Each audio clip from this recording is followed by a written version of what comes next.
You know, when I travel out of state, I get asked a lot, about Detroit. And I've got to be honest with you, I've been down there a number of times in recent weeks, months, and years. It's fabulous. Detroit is different than it was just a few years ago. And one of those reasons, clearly the man that runs the city, Mayor Mike Duggan, been down there, been very successful. The stadium district, great fun, was down there for some concerts and some sporting events, and I quite enjoy it. And Mike Duggan is now, well, if you drive around Michigan, you'll see him on billboards all over the place. He is an independent candidate for governor, and I thought it was important that we got to know him a little bit better. Mr. Mayor, welcome to the program. Thanks for having me, Steve. And I'm telling you, every place I go, I see you on billboards. You have been very successful. Look, I go back to 2020, and a lot of cities in this country had some real problems. We're all quite aware of that. Detroit didn't have those same problems. Detroit didn't get burned and destroyed and set back. So I tip my hat to you on that. But I do have to ask you, you're a Democrat by nature. You're running as an independent. Why did you decide to run as an independent for governor in Michigan?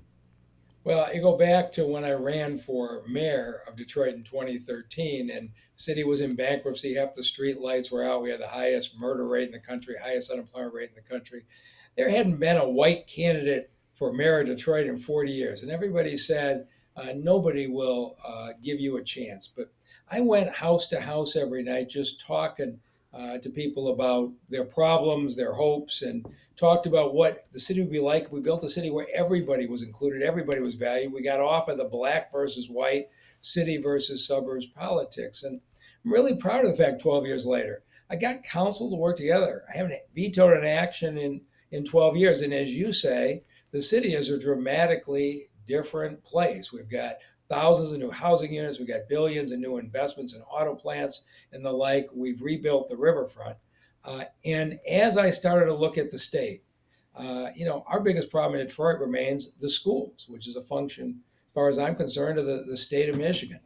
We got our young people moving out.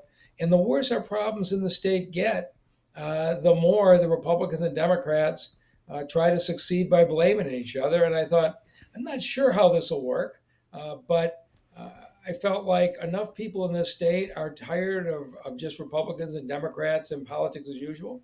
I didn't know what was going to happen in December when I declared as an independent, but based on the reaction, I think there's a lot of people in the state ready for change. Yeah, I saw some polling numbers out of the southeast part of the state, Detroit and that part of the state. Your numbers are remarkable, and obviously if you can carry Detroit by 80%, 90%, which some of the numbers indicate, you will have a very good shot of being the first independent governor. I don't know if we've ever had an independent governor, to be honest with you, Mr. Mayor. I think it might be a first time for everything. Let me ask you about a couple of other things. I think you made a really important point there. Black versus white, city versus suburb. It's all of these lines of division. Man, if we could take that attitude to Washington, we'd be somewhere. Get rid of the black versus white, the city versus the folks out in the country and everything else. We need to erase some of those lines. We need to get together on some things and roll up our sleeves, don't we? Well, Steve, you're so right. And your point about the protests following the killing of George Floyd. In the city of Detroit, we did not have a single fire. We did not have a single store looted. We have a bond between the police and the community. And when there were those in the Democratic Party saying defund the police, I actually put more cops on the street and gave them raises with the overwhelming support of the people of the city. Detroiters didn't want to defund the police. They wanted more cops. And we're finding, and I'm finding this wherever I go in the state, whether I'm going up to farming communities or rural towns, and they say to me, what do you know about our situation? We feel like we've been forgotten. I said, you want to know forgotten? Talk to a mom with 3 kids who was on a house with a block with 4 abandoned buildings, no street lights, parks overgrown with grass, and the police and fire don't show up. We didn't complain about it. We fixed it. And people say we have more in common with other parts of the state than we think. And of course, you're seeing the billboards because I'm extremely well known in southeastern Michigan, but outstate, people have to get to know me. And I appreciate you giving me this chance. Well, I appreciate you being here. And look, we just need some common sense out there. Let me ask you one of the things. The current governor, Governor Whitmer, ran on something that I think she failed on. I think a lot of people think she failed on fixing the roads, fixing the bridges, correcting the infrastructure problems. You've done that in Detroit. I mean, people ask me all the time, what's it like? It's great down there. Do you feel safe? I do feel safe. And you point out the moms that are worried about public safety and police presence. The number one thing a public servant needs to do, whether mayor, governor, or president, I believe, is public safety. I think you're right about that. But let me ask you about the infrastructure. What needs to be done? Yeah, I mean, you're right. I mean, in Detroit, we started with our assets and the riverfront. And the Detroit that I grew up in, we didn't know we had a riverfront. There were cement silos and abandoned factories. Now you have one of the most beautiful riverfronts in America, as you know from being down there, Steve, and that kind of unified the city. We took 20 miles of abandoned railroad track and built a beautiful parkway. We've improved the streets, we've improved the water and sewer system. That might sound boring, but it's contributed to the fact that Detroit led the state of Michigan in new population last year. And so I agree with you that it is ridiculous that the polarization in Lansing, they spent $3 billion to fix the freeway system by borrowing money.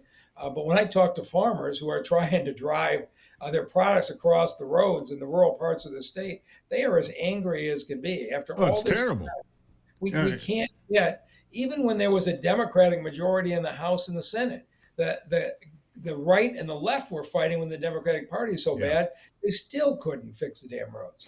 You know, I drive some of those roads. It'll knock your fillings out. I'm not kidding you. It's not good. And that's what, is supposed to be fixed. I think we're still paying for roads when Governor Engler was in charge. Those roads have long since disappeared. Infrastructure critical, because you talk about investment in the state. You talk about bringing in business like auto plants, Apple building a facility in Detroit. And these are other very critical things that have to happen, not just in Detroit, not just in Lansing or Kalamazoo or Battle Creek or Grand Rapids, but statewide. We need investment in this state, don't we? We do. And of course, I made it a priority. When you're at a 20% unemployment rate and a whole lot of residents with high school degrees who want to work hard, our way out was manufacturing. In my first month, I sat down with Bill Ford. I sat down with Mary Barr at GM. I sat down with Sergio Marchioni, who was then at Chrysler. And I said, tell me what you need the next time you cite a supplier plant to consider Detroit. And they just gave me a chance. I said, we got vacant land. I'll speed up your permitting like no place in the country. And we've got workers. And we landed a Flexingate, a parts plant for Ford trucks. We landed seating plant after seating plant, dashboard plants, ultimately a 5,000 employee Jeep assembly plant that we beat South Carolina and Alabama for and got 5,000 jobs to Detroit. This is what you have to do. We dramatically cut the unemployment rate by embracing what the business community needed to invest. And I feel like we've done that at the state level nearly the way we should have. Look, Mr. Mayor, I'm going to catch some hell for this because he's a Democrat. You had him on your show. Of course I did. We believe in free speech here. And look, you're making an impact. Tell the folks where they can find you if they're interested in the conversation they've heard so far. MikeDuggan.com. And you're right, Steve. The Republican and Democratic Party have big money behind them. But if you can kick in $5, $10, or $20 because you're tired of politics as usual, MikeDuggan.com. And I say, I'm not running to be the Democrats' governor, the Republican governor. I'm running to be your governor. Well played, Mr. Mayor. Really appreciate you being here. You come back anytime. I know that's going to rub some people the wrong way. I don't care. I really appreciate you taking the time, and I'll talk to you again soon. Thanks so much, Steve. Thank you so much. There you have it. Mike Duggan running for mayor as governor as an independent. It's the Steve Gruber Show. I'll be right back.